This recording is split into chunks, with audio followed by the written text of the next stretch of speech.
Pengelolaan sampah di daerah tanggap darurat adalah suatu kegiatan penanganan sampah mulai dari identifikasi, pengumpulan, pengolahan, dan pengangkutan agar tidak mencemari lingkungan sekitar serta agar anggota masyarakat terhindar dari bahaya serta kesakitan yang ditimbulkan. Untuk mengetahui sampah menurut jenisnya, dilakukan langsung dari sumbernya yaitu dengan cara membagi tempat atau pewadahan. Antara lain, yang pertama, jenis sampah basah atau organik. Sampah yang berasal dari dapur umum terdiri atas daun, sisa makanan, potongan sayuran. Sampah organik ini dapat diolah menjadi kompos. Lalu yang kedua, jenis sampah kering atau anorganik. Sampah ini terdiri atas sampah kertas, plastik, dan kardus. Lalu yang terakhir, jenis sampah yang ketiga terdiri atas botol, kaca, batu baterai, dan logam. Terdapat tiga bentuk fisik sampah. Yang pertama, sampah cair.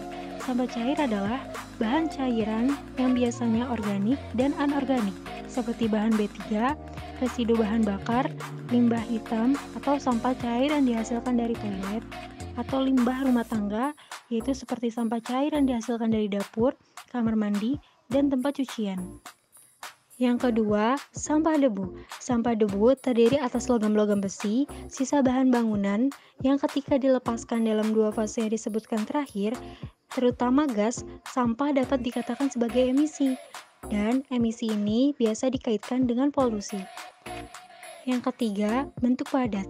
Nah, dalam bentuk padat ini, material tidak mudah terurai seperti tanah, pohon-pohon tumbang, batu-batu, dan material hancur lainnya, seperti dinding-dinding bangunan, besi, beton, peralatan rumah tangga yang terbuat dari plastik atau logam. Lalu, bagaimana sih solusi penanggulangan sampah pada kondisi bencana? Nah, yakni penanganan sampah di tempat kondisi bencana berupa yang pertama, ada pewadahan sampah. Secara umum, karakteristik bahan pewadahan sampah harus memenuhi syarat sebagai berikut. Yang pertama, awet dan tahan air atau kedap air. Yang kedua, mudah untuk diperbaiki. Yang ketiga, ekonomis atau mudah diperoleh, dibuat oleh masyarakat. Dan yang keempat, ringan dan mudah diangkat sehingga tidak melelahkan petugas dalam proses pengumpulan. Yang kelima, penggunaan warna yang menarik dan menyolok. Lalu yang kedua, pengangkutan. Untuk memindahkan sampah dari daerah tanggap darurat ke tempat pengolahan dan pembuangan akhir, dapat digunakan macam-macam alat angkut. Dan peralatan yang dibutuhkan biasanya disesuaikan dengan bencana, misalnya truk biasa, dump truck, kompaktor truck untuk bencana di daratan, lalu sampan dan perahu untuk bencana seperti banjir. Dan yang ketiga, terdapat pengolahan sampah di daerah tanggap darurat. Dalam kondisi bencana gunung meletus dan gempa bumi, menggunakan metode landfill. Sedangkan untuk sampah plastik atau anorganik tetap dikumpulkan ke dalam kantung-kantung plastik besar atau polybag untuk selanjutnya akan diolah kembali atau dibuat menjadi tas yang akan dijahit.